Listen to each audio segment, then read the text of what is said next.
I've recently put out a couple of videos that have kind of taken a few people by surprise because I'm talking about topics that people think you're a little bit if you believe in them.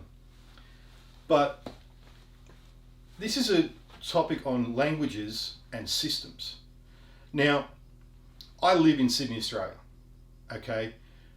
Apparently 50% of people that live in Australia weren't even born here, and about 35% roughly speak a different language at home.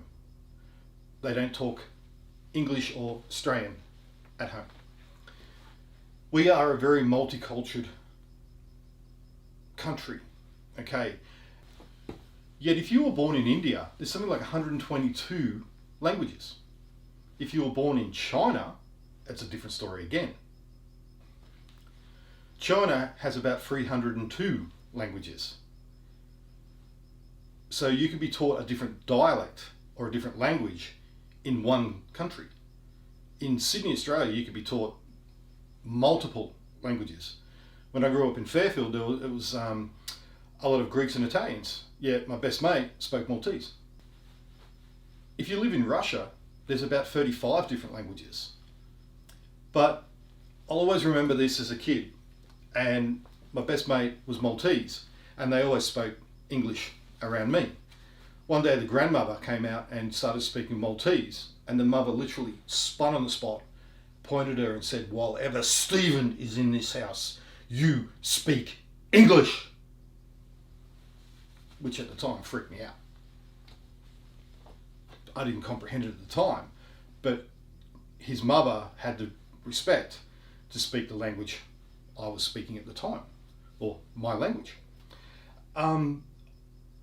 I went camping once, and a former employer used to speak Polish, and all of his friends came along. They were just speaking Polish. At one point, one of the ladies turned around and said, "I'm terribly sorry, we don't get to hang out often and speak our native language." I'm like, whatever. I don't think you're sitting here bagging me out. Just do what you want to do. I wasn't concerned that they were speaking a different language because we all speak different languages. We all have different systems. We have different cultures. I reckon if you walked around Sydney, inside suburbs you'd have different languages. Inside those suburbs you'd have different slang, subcultures. Everyone has their own way of talking and conversing and conveying what they're trying to do. When it comes to languages, the planet has probably thousands of them. But we also have systems, and in those systems we have languages as well. For example, at school I was taught woodwork, metalwork, tech drawing. Each of those has a different language. Mathematics has a different language. Science has a different language. Religion all have different languages. If you take on a profession, for example, if you're a doctor, you have a certain language that you speak. If you're a psychiatrist, you have a certain language that you speak. If you're a psychotherapist, you have a different language that you speak. If you're a psychologist, you have a different language that you speak. If you're a copper, an ambo, a fiery, you have different languages that you speak. And if you don't understand those languages, they sound foreign. But if you do what I do, I listen. And I understand that each different culture has a different language. I used to be able to go to a party or a concert or a gig or whatever and just sit back, listen, and I could tell by the way different people talked what professions they had. An accountant will be talking in their language. A mechanic will talk in his language. And it comes across in everything that they do.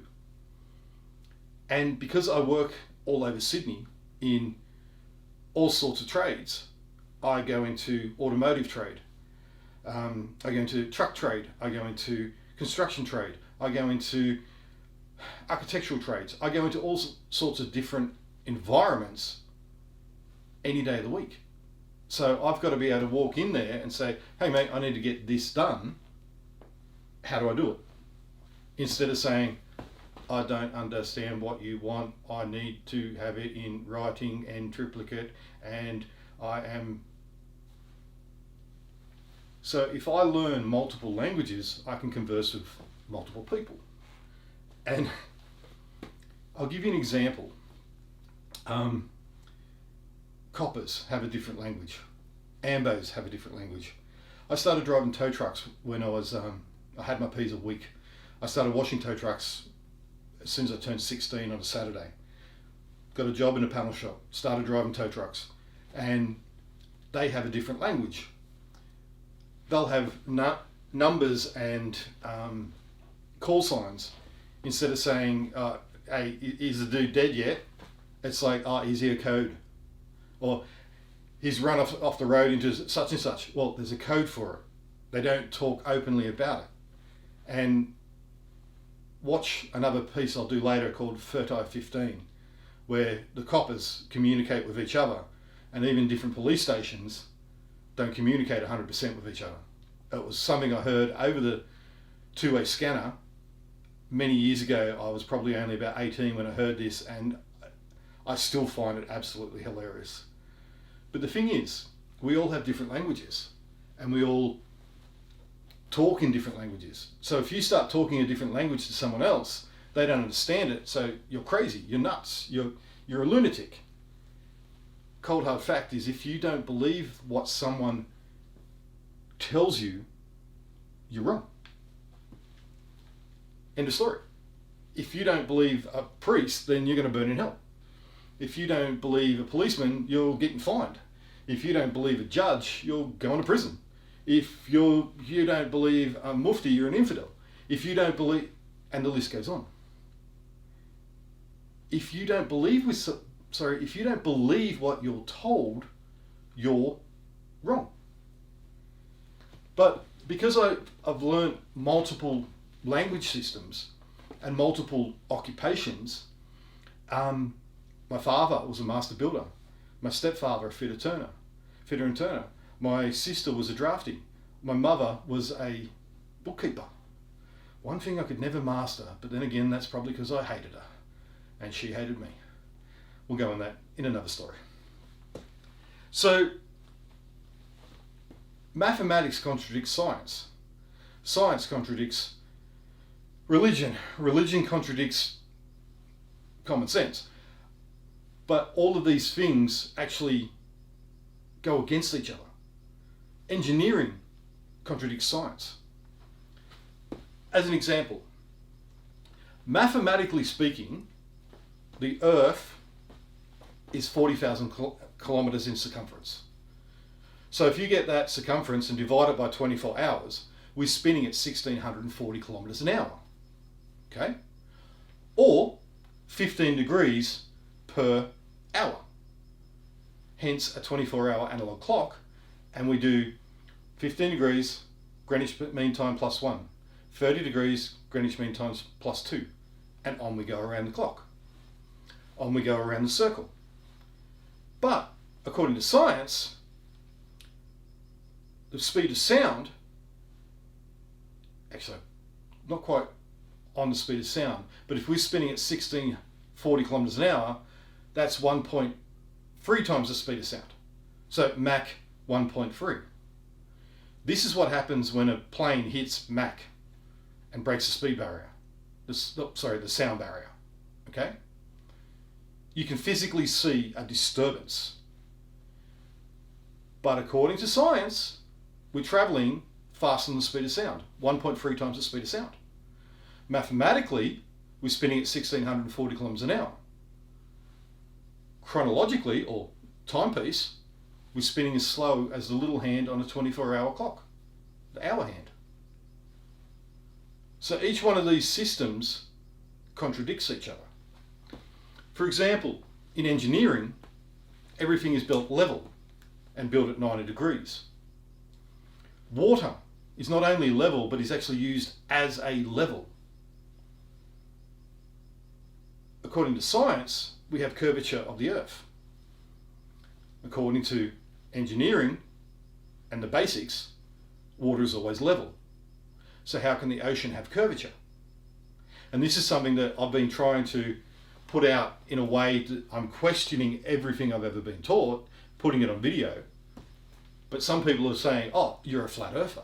Oh, you're not a round earther. Oh, you're this, you're that, you're whatever. But what I'm pointing out is all of these systems have their own language, and quite often they clash and they don't align with each other. The Egyptians used water levels. At 9, I was taught how to use a glass of water to get a pole upright at 90 degrees. At 10 or 11, I was taught how to level the backyard using a dumpy and a staff so that we could fit a swimming pool, because the sides had to be level because water's always level. Every dam is always level. Sydney Harbour is always level. So that's an engineering point of view. If you look at every single building on this planet, it's level. It's built on a level base. But according to science, it's circular and it's spinning, and gravity is holding us to this planet. But if you look at it, like I've got this little dog's toy, and it's got dimples all over it, and that would represent every building on this planet. Some buildings are out here, some are out here, some are out here. But if you look at an engineering point of view, every building is built level. When you talk to someone and you say, okay, I want to question this, and a scientist will say, gravity, you might as well say kumquat. The reason I say that is one movie I quite like is Triple X Xander Cage. And she's flirting with Xander Cage, this girl, this character, and she's like, oh, kumquat, that's my safe word, kumquat, kumquat, kumquat. I'm out. My out word is kumquat. The moment you put these things together and you throw all of these languages together and ask a scientist to explain it, gravity. It's kind of like, too hard for me, I'm out, I'm over it, kumquat. So, what it comes down to is this. All of these languages on this planet that we've all learnt contradict each other. And I'm just trying to say, what if we look at it from all sorts of points of view? That's all I'm saying. What if we just question all of it? And maybe we could come to an actual answer. But 99.99999% of people will just say, no, you don't know what you're talking about. I'm right, you're wrong, you're dumb. And that's it.